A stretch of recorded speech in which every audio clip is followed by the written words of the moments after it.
This is Top Accolade Global News Updates. I am Soyibifa Jackridge.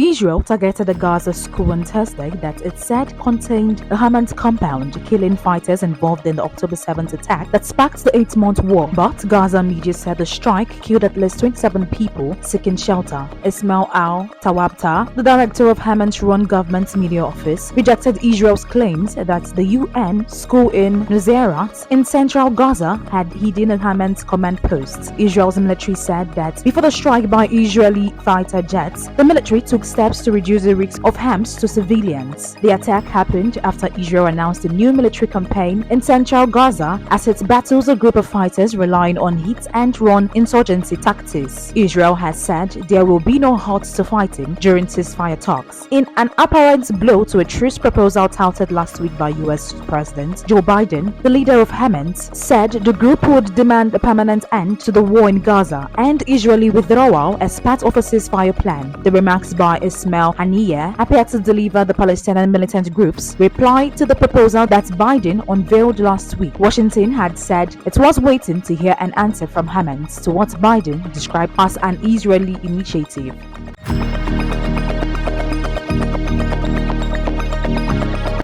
UNICEF said on Thursday that 9 out of 10 children in Gaza could not eat nutrients from enough food groups to ensure their healthy growth and development. In the Gaza Strip, months of hostilities and restrictions on humanitarian aid have collapsed the food and health systems, resulting in catastrophic consequences for children and their families, UNICEF said. It said that 5 sets of data collected between December 2023 and April 2024 had found that 9 out of 10 children in Gaza Strip, which has been pounded by and Israeli offenses since last October, are suffering from severe food poverty, meaning that they are surviving on 2 or fewer food groups per day. Israel says it's put no limit on humanitarian supplies for civilians in Gaza and has blamed the United Nations for slow deliveries, saying its operations are inefficient. But with pockets of famine emerging in Gaza, with some children dying from malnutrition and dehydration, even Israel's staunchest allies have increased pressure on it to do more to let in food. In order to meet the minimum dietary diversity for health development, children must consume foods at least 5 of the 8 food groups defined by a dietary diversity score used by UNICEF and World Health Organization. This include breast milk, eggs, dairy products, and meats, poultry, and fish, among other groups. UNICEF said that globally, 27% of children are living in severe child food poverty in early childhood, which amounts to 181 million children under the age of 5. Israel's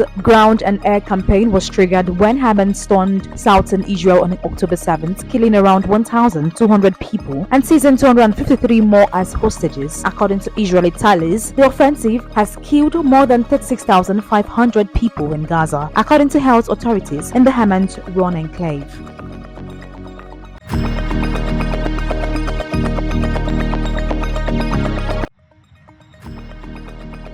Veterans and world leaders gathered in Normandy on Thursday to mark the 80th anniversary of the June 6, 1944 D-Day landings, when more than 150,000 Allied soldiers arrived in France by sea and air to drive out the forces of Nazi Germany. With war raging in Ukraine on Europe's borders, this year's commemoration of this major turning point in World War II will carry special resonance. The anniversary takes place in a year of many elections, including for the European Parliament this week and in the US in November. Leaders are set to draw parallels with World War II and one of the dangers of isolationism and the far right as the sun rose in Romanches Libanese, one of the beaches where Allied troops came ashore 80 years ago. Small crowds filtered onto the beach as the tide withdrew on the glorious blue skies. They were joined by a collection of Second World War jeeps. Later, amphibious vehicle came ashore carrying a bagpiper blasting a summer tune. With the numbers of veterans, many aged 100 or more, fast dwindling, this is likely to be the last major ceremony in Normandy honoring them in their presence. Some 200 veterans, most of them American or British, are set to take part in ceremonies throughout the day on windswept beaches that still bear the scars of the fighting that erupted on D-Day, history's largest amphibious invasion in which thousands of Allied soldiers died. Among those who will take part in 101-year-old Bob Gibson, who was in the second wave of soldiers to land on Normandy's Utah beach.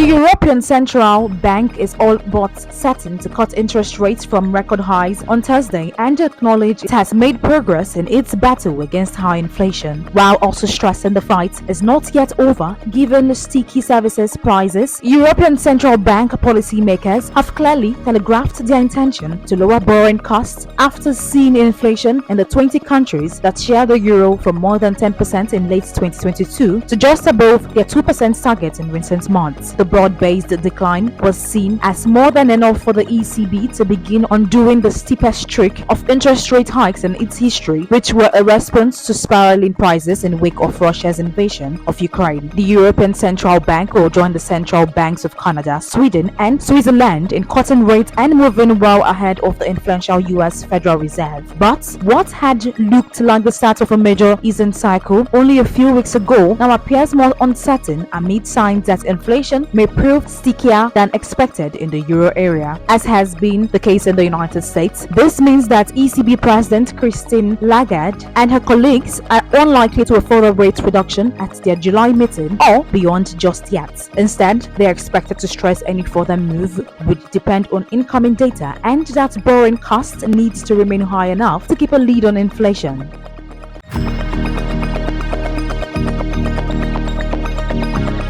The Ukrainian Air Force shot down 17 out of 18 Shahed-type drones over 4 regions during Russia's overnight attack on Thursday. According to the military, Russia's attack caused a fire at an infrastructure facility in Kemlenintsky region, where 1 drone was shot down. The regional governor said the emergency services worked to put out the fire on Thursday morning with no casualties reported by local media. Ukrainian military shot down 8 drones over the southern region of Mykolaiv with no damages reported by the regional governor.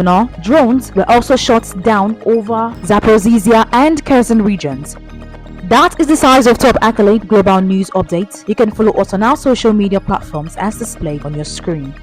Happy Thursday.